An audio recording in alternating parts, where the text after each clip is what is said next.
Questions 11 through 20 on the 2009 grade 11 Fermat math contest. Suppose m and n are positive integers with m less than n. The value of m plus 3 over n plus 3 will be. Well, as always, just choose some numbers and then we can see what this will result in. So I'll choose 4 and 5 for m and n. So this expression, m plus 3 plus n over 3, becomes, if m is 4, 7, and if n is 5, 8, 7 over 8. And in terms of a decimal, that's 0.875. Now, let's look at the answer choices. Is it equal to 1? Well, no. Is it equal to 3? No. And then the other three, they're all comparing it to m over n. m over n.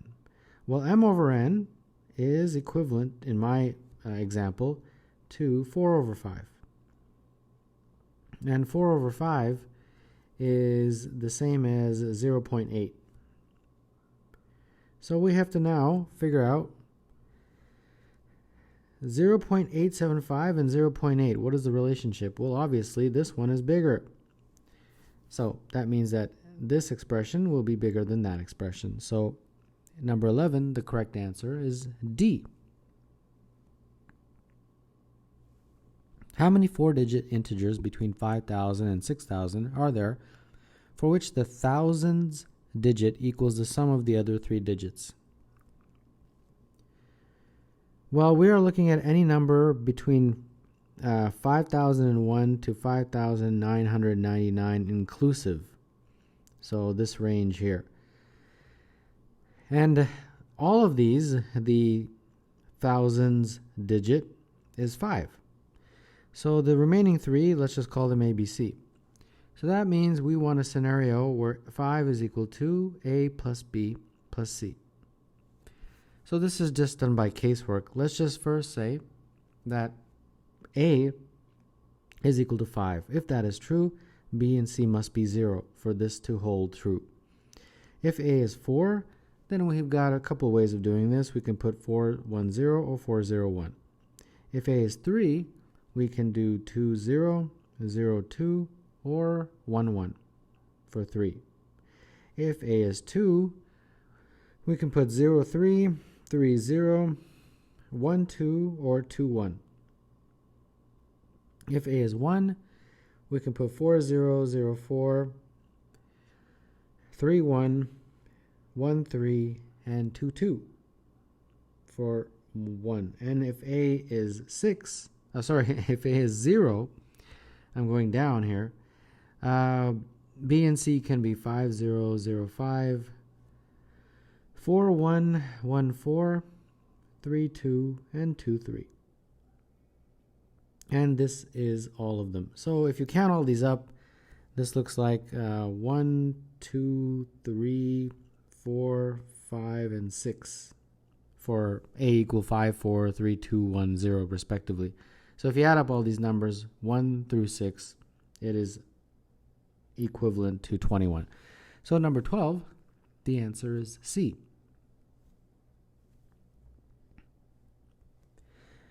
The number of integers for which the value of negative 6 over x plus 1 is an integer is negative 6 over x plus 1 has to be some integer. And that can only be true if x plus 1 is a factor of 6. So x plus 1 can be either 6 or 3 or 2 or 1. But also, x plus 1 can also be negative 6, negative 3, negative 2, and negative 1. Because they're saying integer, they're not saying it has to be positive or negative. All right, well, this is pretty straightforward.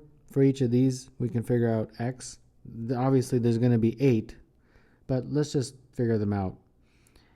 In this case, x will be 5. In this case, x will be 2. If x plus 1 is 2, x is 1. And here, x is 0. For these guys, x is negative 7. X is negative 4. X is negative 3, and here x is negative 2. So obviously, as I said before, there's going to be 8 values. So number 13, the answer is A. Different positive integers can be written in the 8 empty circles so that the product of any 3 integers in a straight line is 3, 2, 4, 0. What is the largest possible sum of the 8 numbers surrounding 45? The number 3, 2, 4, 0 is going to be the result of 45 times 2 numbers. So for example, if this was A and this would be, if that was B, it would be 45 times A times B. So that means A times B is going to be 3240 divided by 45, which is 72. So any A-B combination, 1 multiplied together, must equal 72. So what we need to do is look at factors of 72, and there's quite a few of them. 1, 2, 3, 4, 6, 8, 9, 12, 18, 24, 36, and 72. So in each of these,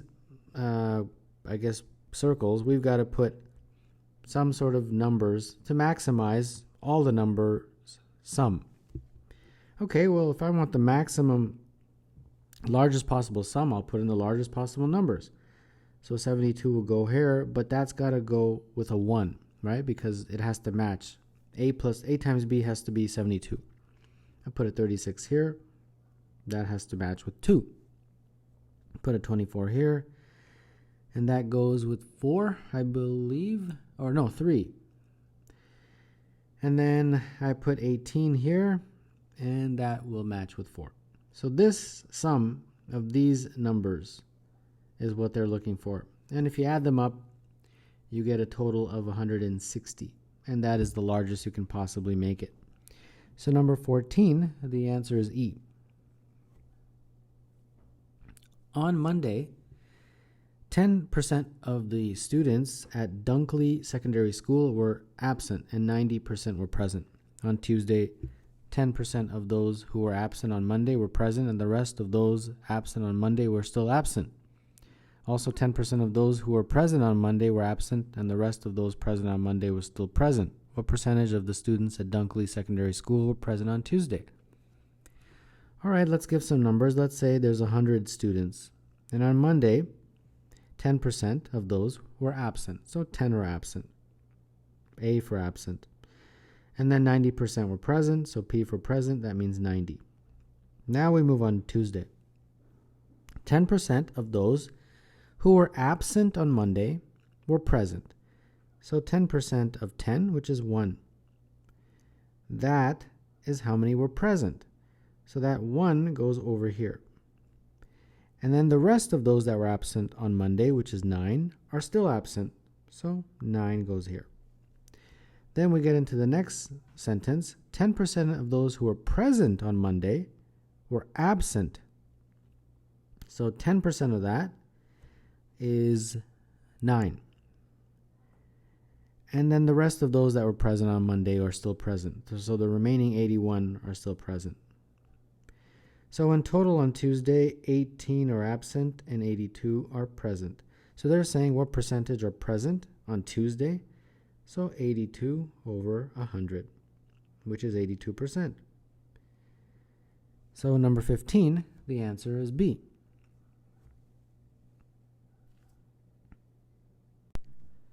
Six dice are stacked on the floor as shown. On each die, the 1 is opposite the 6, the 2 is opposite the 5, and the 3 is opposite the 4.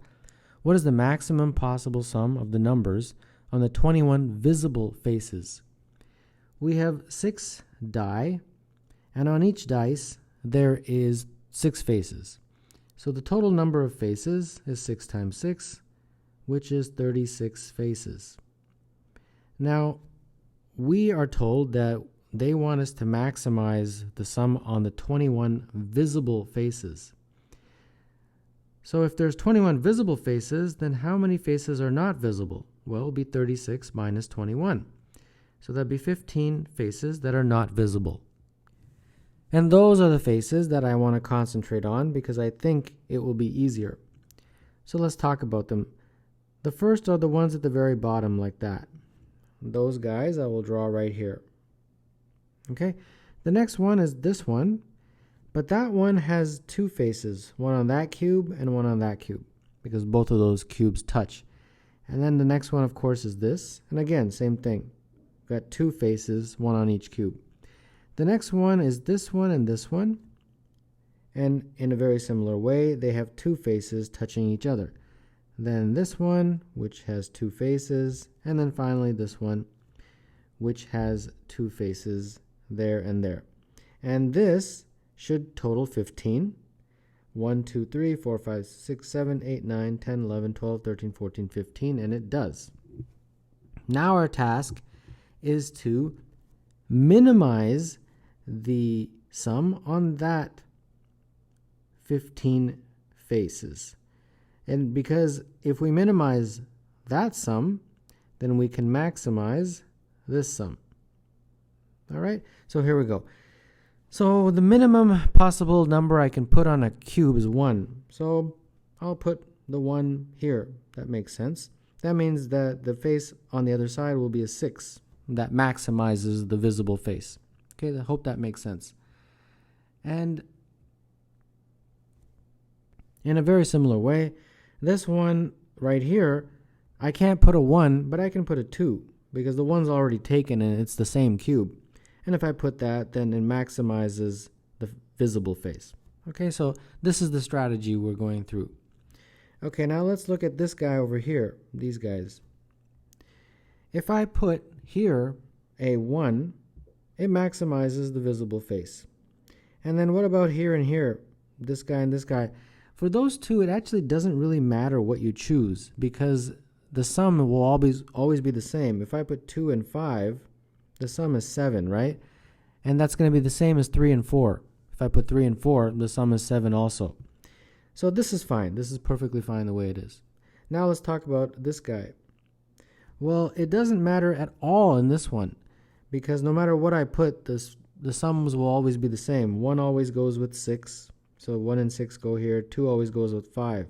If I didn't put those and I put 3 and 4, the result is the same, since the sum is the same.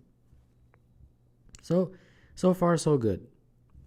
And then we just keep going like that.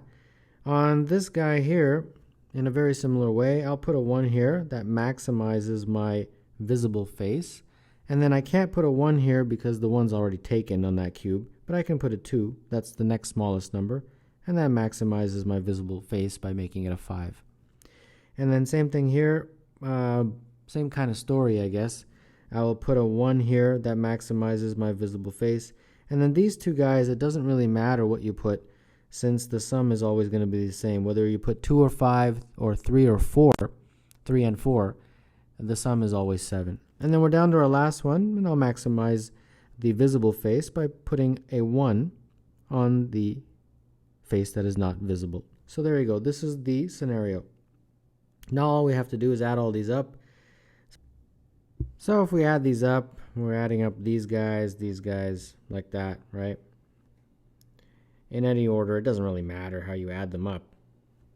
So that's going to be 6 plus 3 plus 7 plus 6 plus 2 plus 7 plus 6. And if you add this up, let's say 10. This is 37. All right, so 37 is what's going to be on the faces that are not visible. But what about the faces that are visible? Well, what's the total amount? The total amount, since we have 6 die, and each die has, if you add up the faces 1, 2, 3, 4, 5, 6, that totals 21. The total is 6 times 21. And that is 126. So if you have 126 as your total, and you have 37 on the faces that are not visible, if you subtract, you get the sum on the faces that are visible. And 126 minus 37 is 89. And that is the maximum sum that you can put on the 21 faces that are visible. So this question, the answer is C. In the diagram, the perimeter of the semicircular region is 20. The perimeter includes both the semicircular arc and the diameter. The area of the region is closest to. So 20 is equal to this diameter and this semicircular arc, which obviously is the full circumference divided by 2. Now the diameter is equal to 2 times the radius, and circumference is 2 times pi times r over 2, because we have to take half of that. So this looks like 20 is equal to 2r plus pi r, and if you factor r, you get 2 plus pi, and 20 on that side. So isolating for r, we have 20 over 2 plus pi, and therefore r, if you figure it out from a numerical standpoint, it will be, and using pi equals 3.14, this is going to be 20 over 5.14 approximately, and therefore r is going to be about 3.89 approximately. Now they want us to figure out the area of this region right here.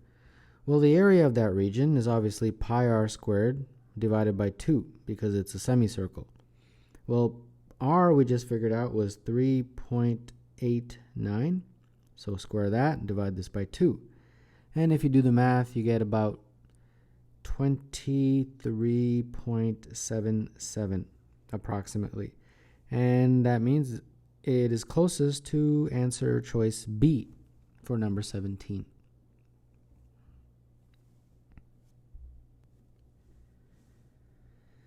On Monday, Hank drove to work at an average speed of 70 kilometers an hour and arrived 1 minute late. On Tuesday, he left at the same time and took the same route. This time, he drove an average speed of 75 kilometers per hour and arrived 1 minute early. How long is the route to work?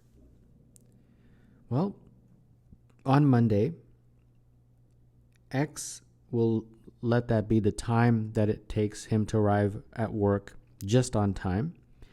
He arrives 1 minute late, so 1 more minute it took him. So we have to write 1 over 60 because it's got to be in hours, right? Because the speed is in hours.